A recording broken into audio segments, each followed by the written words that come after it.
Live from Studio A, WTLK, The Thunder. Recap before we get into NXT Takeover Toronto and SummerSlam.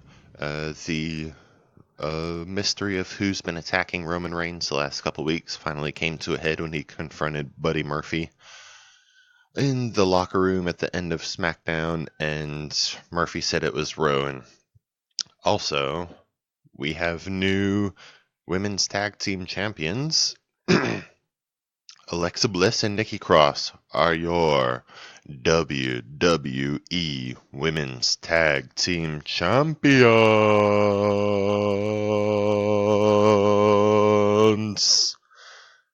So let's get into TakeOver, shall we?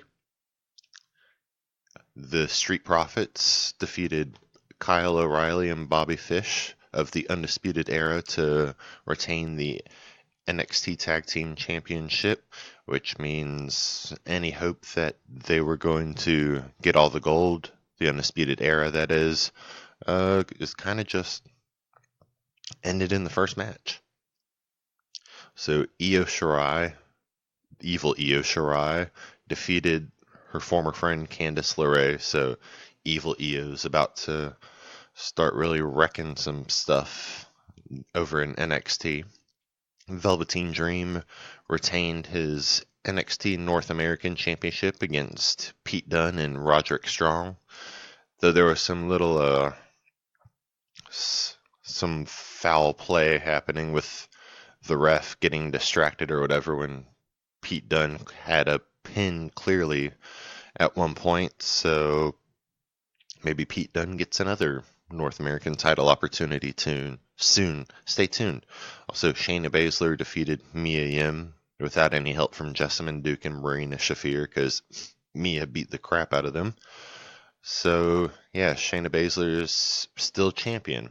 Also, in other news, it's 2019. Adam Cole defeated Johnny Gargano in the 2 out of 3 falls match. The first fall was Champion's Choice, which was just a regular old 1-fall match. And Adam Cole got the win with that because Johnny Gargano was just fed up and just started beating the hell out of Adam Cole with a chair. Then we were on a street fight, which Johnny Gargano won.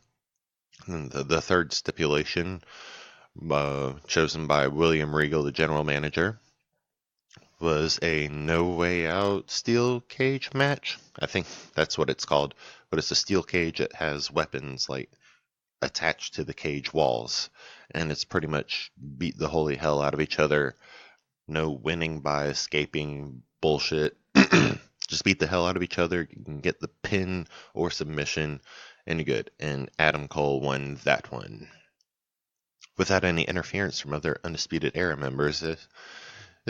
This is an interesting night for the bad guys to win, even without help from their friends.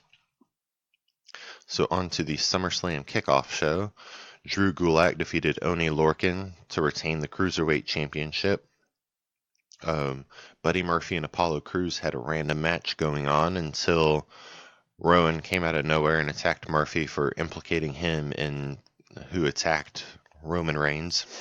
Also, they showed Daniel Bryan watching said beatdown on a TV screen backstage, so I guess we're going to have ourselves a nice little story building, which is interesting because, I mean, this is going to be my first Clash of Champions pay-per-view I'll be watching next month, but do they still have feuds in a pay-per-view where literally every title is on the line?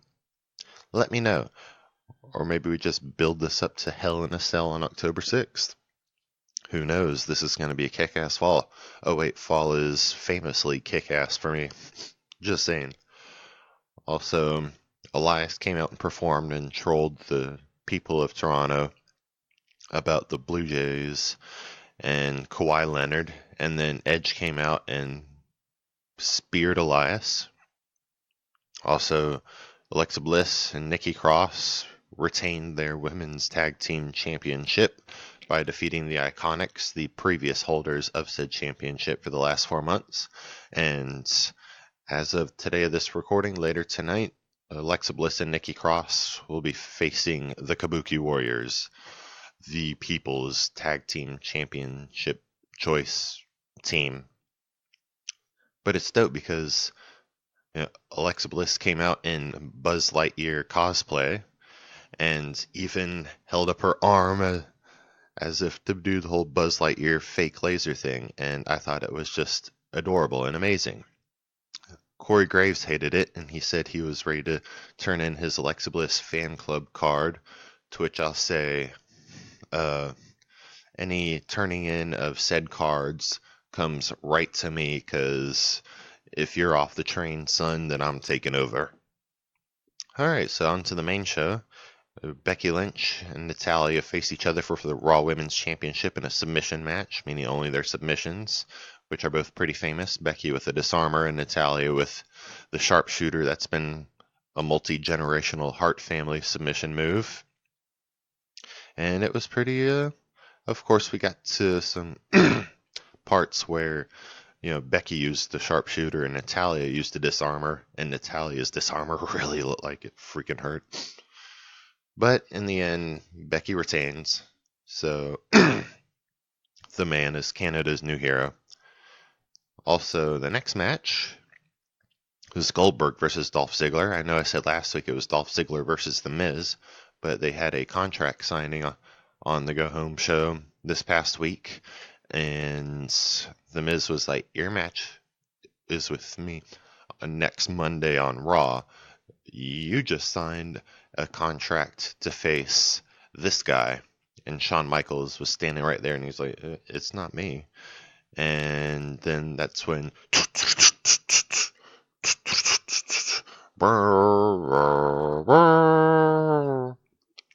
yep, Dolph Ziggler just got baited into fighting Goldberg. And Goldberg waxed him and kept coming out and waxing him, even when Dolph Ziggler was like, you suck, you suck. And then Goldberg just kept hitting him with spears and jackhammers and everything. It was, I guess what they say, less is more. Because, it was pretty much a whole fan service for Goldberg, but at this point, that's kind of what it should be. And he kept coming out and doing it, so they maximized the time to do this fan service, and it wasn't old or anything like that. It was just awesome. Next was the United States Championship. AJ Styles retaining against Ricochet with a little bit more dirty tricks with the OC, Anderson and Gallows. And you know what? You know how I said, Shayna Baszler and Adam Cole retained their championships without any help from their people? AJ kind of got some help. Next up is a SmackDown Women's Championship. Bayley retained against Ember Moon. Hopefully we see a lot more of that. I mean, we're probably going to see that for Clash of Champions next month, honestly, which is awesome because Ember Moon finally got her pay-per-view opportunity and her championship opportunity, and we should have more. Next was Kevin Owens versus Shane McMahon. If Kevin Owens loses, he had to quit. And Shane McMahon brought out a special guest enforcer. What is a special guest enforcer, you ask? It's whoever Shane McMahon, or whatever Shane McMahon wants it to be. Of course, it was Elias. So Kevin Owens had to pretty much get the ref knocked down and or distracted, beat the hell out of Elias, kick Shane McMahon in the family jewels. Wink. Wait, did he? Yeah, I'm pretty sure he did. And then 1, 2, 3. Oh, of course, he did a stunner. He had to do a stunner. And then 1, 2, 3. There you go.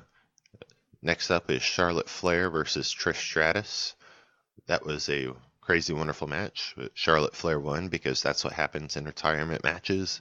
But Trish Stratus still walked out of there with her theme song playing and all the appreciation of the Canadian WWE Universe in the arena. Next up, been waiting for this one for months. The Fiend Bray Wyatt defeats Finn Balor with a mandible claw, and with that entrance alone, the entrance music, music, which is remixed from his old theme song back when he was Bray Wyatt, the cult leader. Oh man, with that entrance, Bray Wyatt officially ended summer. We're in Halloween season. Bray Wyatt said so. I don't give a fuck about what you summer babies think. This is Bray Wyatt just caused fall to start everywhere that moment. And it was spectacular. He even carried a lantern like he did in his old form, except the lantern is Bray Wyatt's severed head with eyes sewn shut.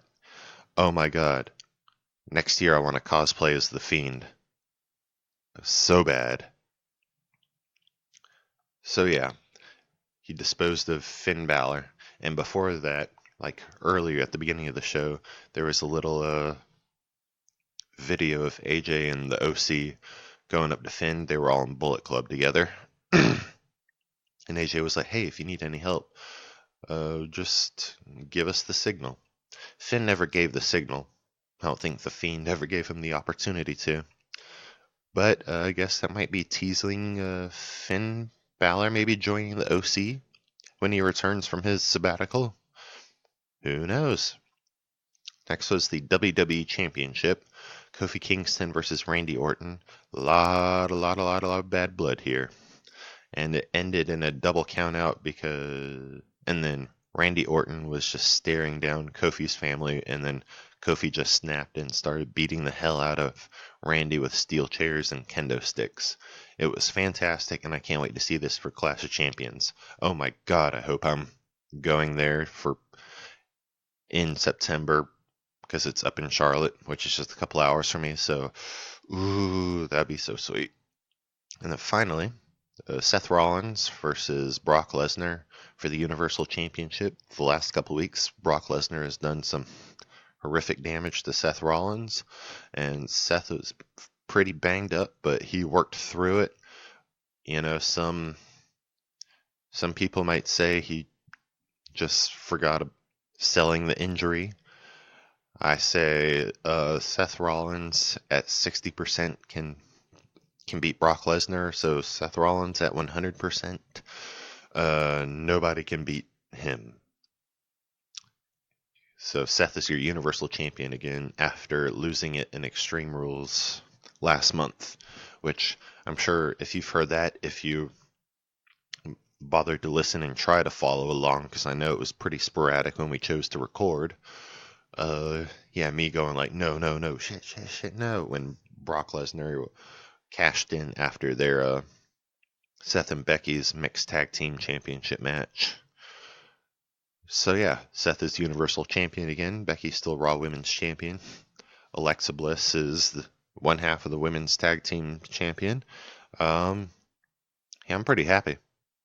Yeah, I don't know about you guys, but that was a fucking incredible show. So, with all that said, yeah, don't really have any comic book news, I don't think. So, yeah, big old thing about SummerSlam. It was amazing.